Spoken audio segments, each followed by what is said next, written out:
Last summer, we talked with the professors at the University of Granada, and we agreed that whether we're talking about Spanish culture or Islamic art or Hispanic religion, or even about the Spanish language and its differences among the regions of Spain and between Spain and Latin America, a general history of Spain is critically necessary. We're not talking dates and the names of every king, but a general sweep, the movement from Iberians to Romans, to Visigoths, to Muslims, to Catholic monarchs, to the Spanish Civil War and the making of a Spanish democracy. This is that general sweep. People have been in this peninsula for 40,000 years. Prehistoric cave paintings have been discovered near Malaga and Nerja in the far south, and at Altamira in the far north. Homo sapiens sapiens, that's us, seem to have made their way around the Pyrenees, the mountains that divide Spain from France, at either end. No one knows what happened to those people, whether they died off in some big freeze or perhaps were still around when the Celts came around the mountains from the region of the Danube River and the Iberians came from... Well, we don't know where they came from. The language of the Celts is Indo-European, connected to Germanic and Romance languages and even to Hindi and Farsi, but the Iberians' language just doesn't seem to connect to anything. There was no great Iberian kingdom. Each settlement was probably autonomous. They simply shared language and culture and probably found it much easier to deal with each other than with the Celts and their strange language. The artwork here comes from Iberian areas, and it reflects some contact with other peoples. The first piece was found near Granada, and it's an image of Inanna, the Babylonian queen of heaven and earth. Originally from what's today southern Iraq, she had made her way into the land of Canaan to the coastal areas where the Phoenicians lived. Those Phoenicians were boat people, and they sailed the coastline of the Mediterranean. They're the people who first settled Cadiz through the Straits of Gibraltar and up the Atlantic coast. Apparently, they brought Inanna with them, and she found herself another home. The Celts, however, left precious little stuff behind, probably because they worked in wood rather than stone or metal. The ruins here are of a small village on the far northwestern coast of Spain. That area is called Galicia, a name related to Gaul, the old name of France, and Gaelic, the language spoken by the Celts in parts of Ireland still today. Indeed, it's probably from this region that the Celts made their way on boats to the southern tip of Ireland, and their arrival made its way into Celtic legend. Celtic life is still very much alive today in Galicia. But the Celts did leave these. The word berraco refers to these very large carved animals. They're about 3 feet tall, and yes, you can take your picture on many of them. Many are identifiably cows, such as the Toros de Guisanos in El Tiemblo in the north.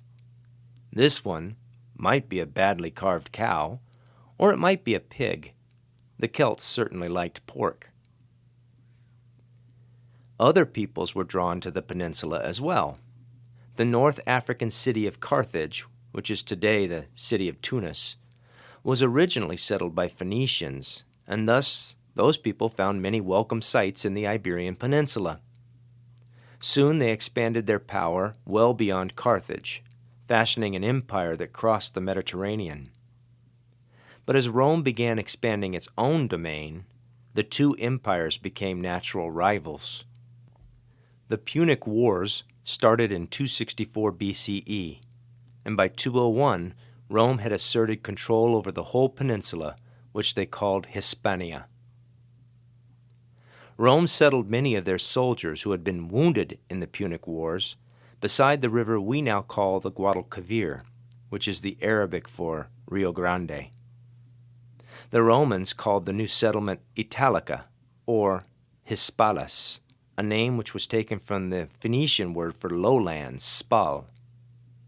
Hispalis became Ishbilia later on when the Muslims arrived, and Sevilla when the Christians took it from the Muslims.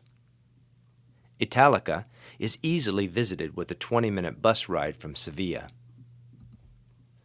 The Romans built this bridge farther up the Guadalquivir at what we now call Córdoba.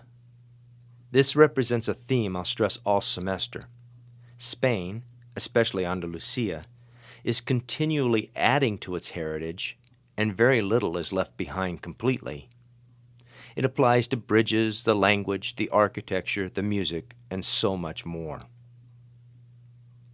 In the 400s, the Visigoths, who didn't really wear long black coats and black lipstick, were pushed out of their original home in Eastern Europe, and they began a long migration westward. Along the way, they sacked the city of Rome, but didn't settle until they reached Gaul. They set up a kingdom there, but they kept pushing, crossing the Pyrenees into Hispania in the late 500s. The Visigoth kingdom was very literally centered in Toledo, which is almost at the peninsula's geographic center, and the Visigoths claimed dominion. But in truth, they exercised very little control over most of it, and they were regularly caught up in internal conflicts over succession to the throne. There are still many examples of Visigoth architecture to see.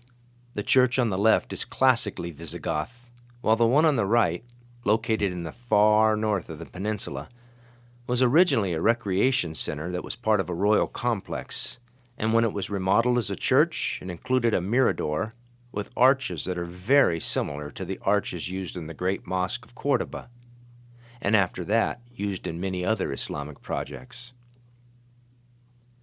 As the 700s arrived, the Visigoth kingdom was a Catholic kingdom. But during the 600s, the Catholic Council in Toledo passed a series of deeply anti-Semitic laws, going so far as to declare all the kingdom's Jews to be slaves, and their property fair taking for any Christian. The Jews who had arrived on the peninsula sometime around 100 CE, long before Christianity took root there, turned to the Muslims in North Africa. In 711, Tariq al-Sayyid crossed the straits with a band of 5,000 men to check it out.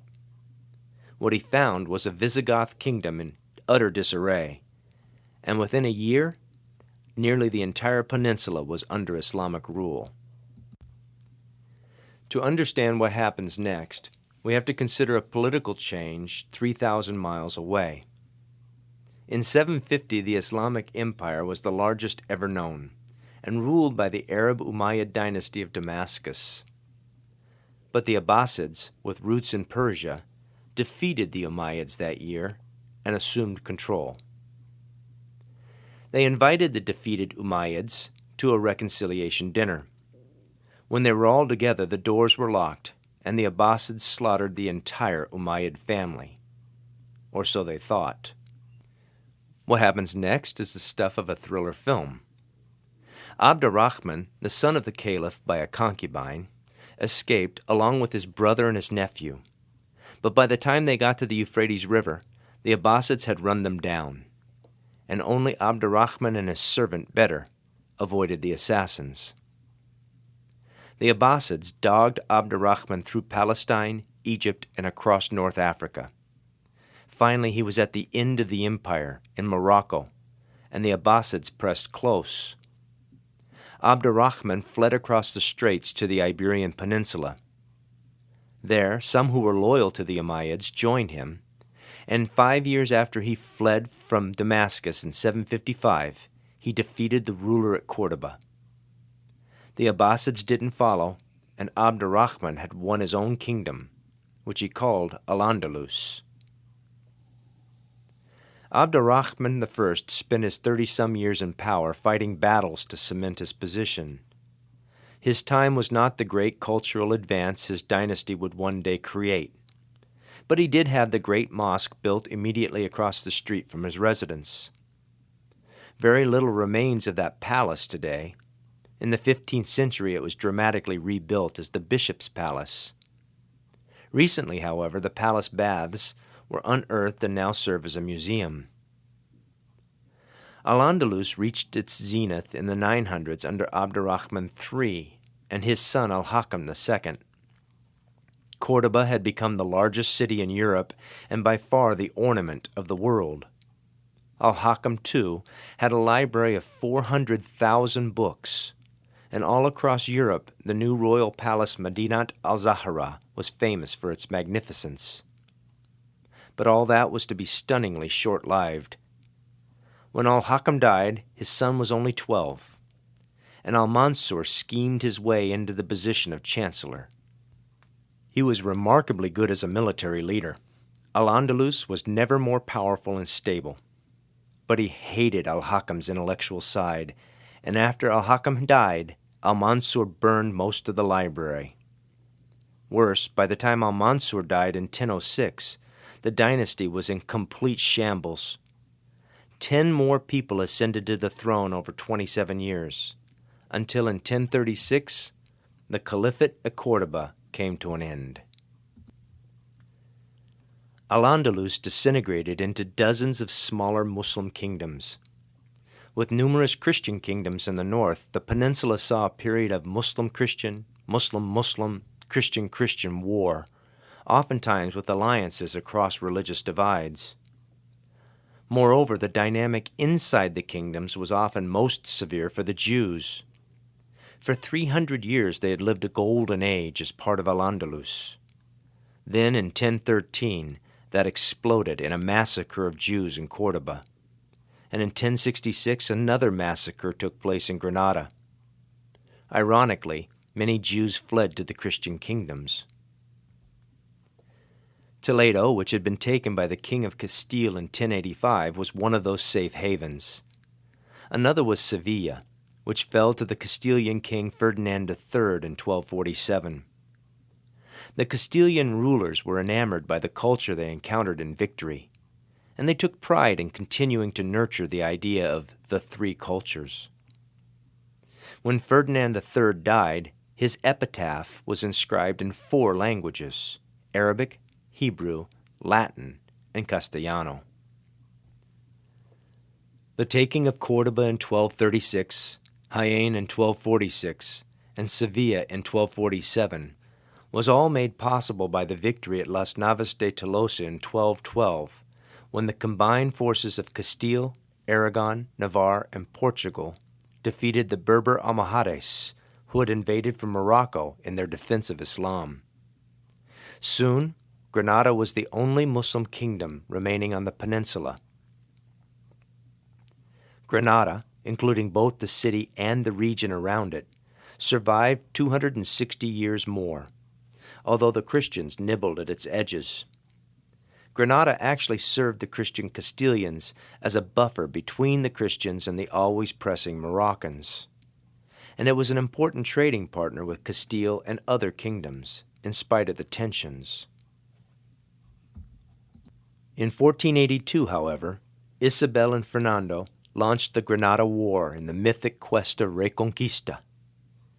On January 1st, 1492, Granada's last king, Boabdil, handed the keys to the city over to the Christian rulers. 3 months later, on March 31st, the Alhambra decree was issued announcing that all the Jews in their kingdoms must either convert to Catholicism or leave Spain. 9 years later, the same decree was issued regarding Muslims. The Spanish Inquisition, which had been set up out of fear that some Jews had converted in order to lure other conversos back to Judaism, now had a very big task, assuring that the newly converted Jews and Muslims had truly converted. Often they were denounced for not eating pork, or for bathing, or for lighting candles on Friday evening. There's no real certainty how many were actually burned alive for their alleged crimes, but a commonly quoted number is about 5,000.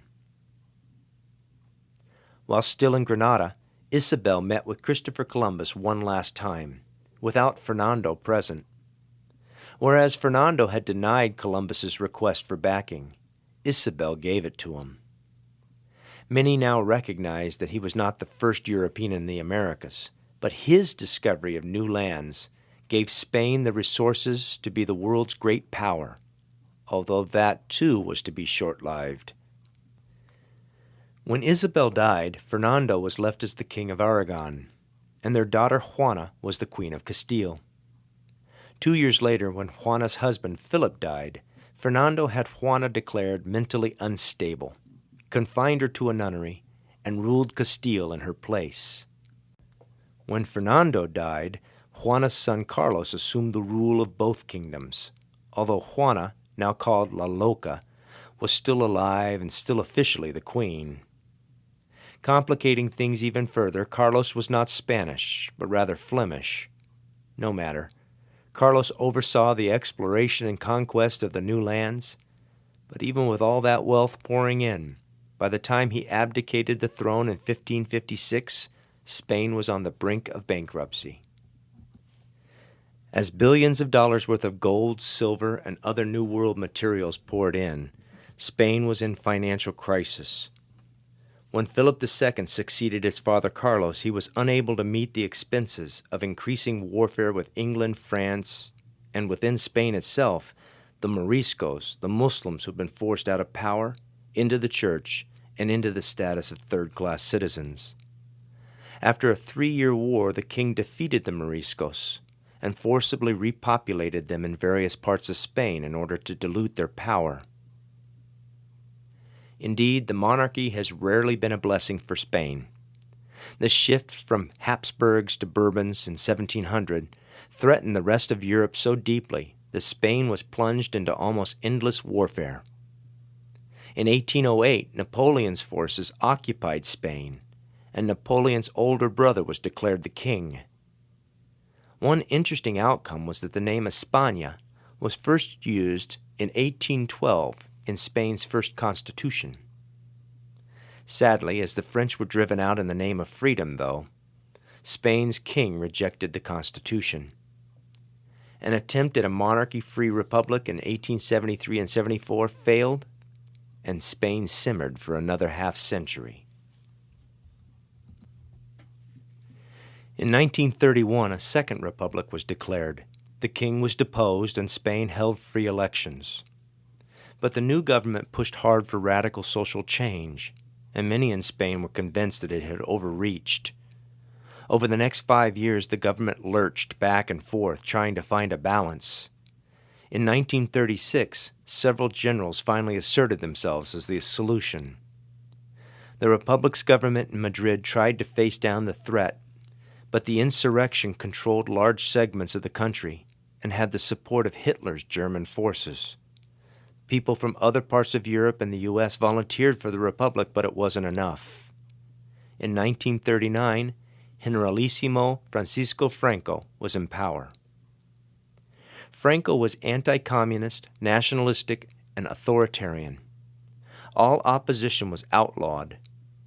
In 1947, he declared the restoration of the monarchy, but no king was named, in part because the legitimate heir to the throne, Juan, was sympathetic with much of the Republican agenda. Instead, Franco ruled as the caretaker for the king.